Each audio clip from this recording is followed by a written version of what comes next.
Es un gran desafío para un hebreo ir a Atenas. Atenas es el centro del conocimiento, el centro del paganismo. Es la ciudad más influyente y sigue siendo el pensamiento griego, algo que ha arropado y permeado las filosofías ateas y las filosofías cristianas hasta el día de hoy. ¿Qué hizo Pablo? ¿Cómo se comportó? ¿Cómo los abordó? Bueno, toda esta semana estaremos estudiando este lindo tema, así que el tema de hoy se titula Un hebreo en Atenas. Bienvenidos a nuestro programa del día de hoy. Lecciones de la Biblia. A continuación.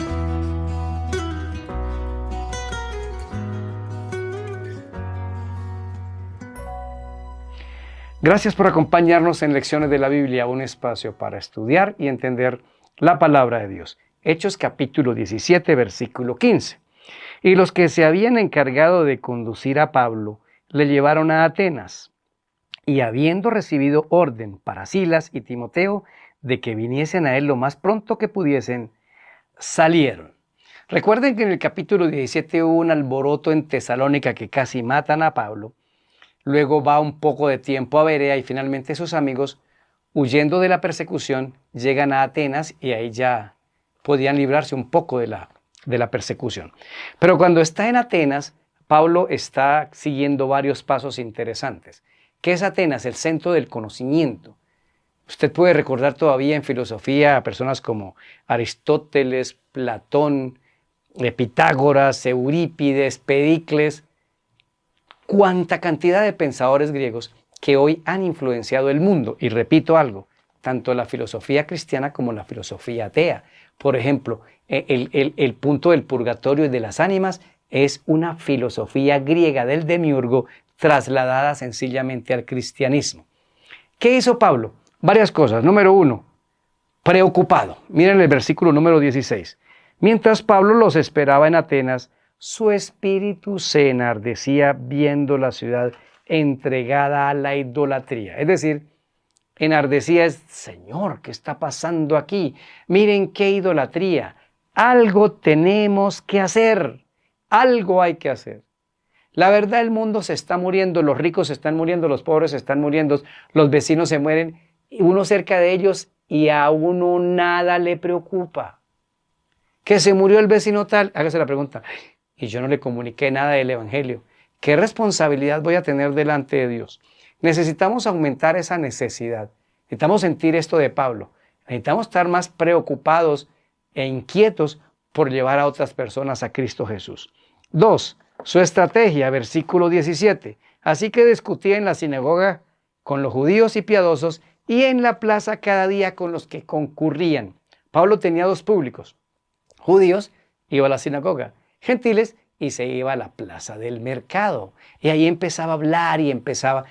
Oye, eso se llama, guste o no guste, se llama estratégico. La táctica era, voy a hablar con los gentiles paganos, voy a hablar con los judíos. ¿Cuál era la estrategia? Lograr alcanzar a todo el mundo. Así que me encanta ese punto estratégico del apóstol Pablo en una ciudad tan idólatra. Punto número 3. Los públicos, versículo 18. Y algunos filósofos de los epicúreos y de los estoicos disputaban con él y unos decían, ¿qué querrá decir este palabrero? Y otros decían, parece que es predicador de nuevos dioses, porque les predicaba el evangelio de Jesús y de la resurrección. Usted ya buscó en el diccionario qué es estoicos y epicúreos. Nosotros leemos la Biblia y ahí está. Hasta le preguntan, hermano, ¿qué significa tal cosa? Por favor, busque primero. Miren los públicos. Los estoicos ignoran el dolor y son indiferentes a lo material y son guiados por la razón. Eran de los que decían, esta vida hay que sufrir. Se sufre, porque finalmente el alma se perfecciona. Pablo los conocía. ¿Y qué decían los epicúreos? Que el alcance de la existencia era el cultivo del bienestar del cuerpo y de la mente. Y súmele que había sofistas y había escépticos. Hay que conocer nuestros públicos. Y para conocer el público yo necesito saber qué piensa el vecino de algo de política, de algo de religión, qué piensa de Dios, qué piensa de algo. Y usted no va de una vez a corregirlo a bibliazos en la cabeza. escúchelo, escuche qué piensa, trate de entender su pensamiento, porque de acuerdo al entendimiento de ese pensamiento, el Espíritu Santo lo podrá guiar a usted a usar mejores textos para llegar a él.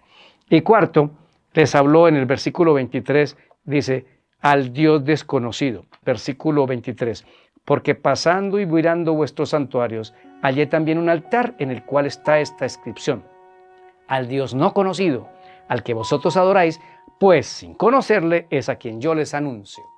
Empezó de lo conocido de ellos, de algo particular. Bueno, necesitamos tener mucha más inteligencia para poder llegar a distintos públicos, porque llegar todo el tiempo de una vez con un programa doctrinal para que lo estudie no necesariamente es el primer paso, y eso podrá venir en su tiempo. Oremos. Buen Señor, ayúdanos a aprender de Pablo para llegar a la gente que te desconoce. En el nombre de Jesús. Amén.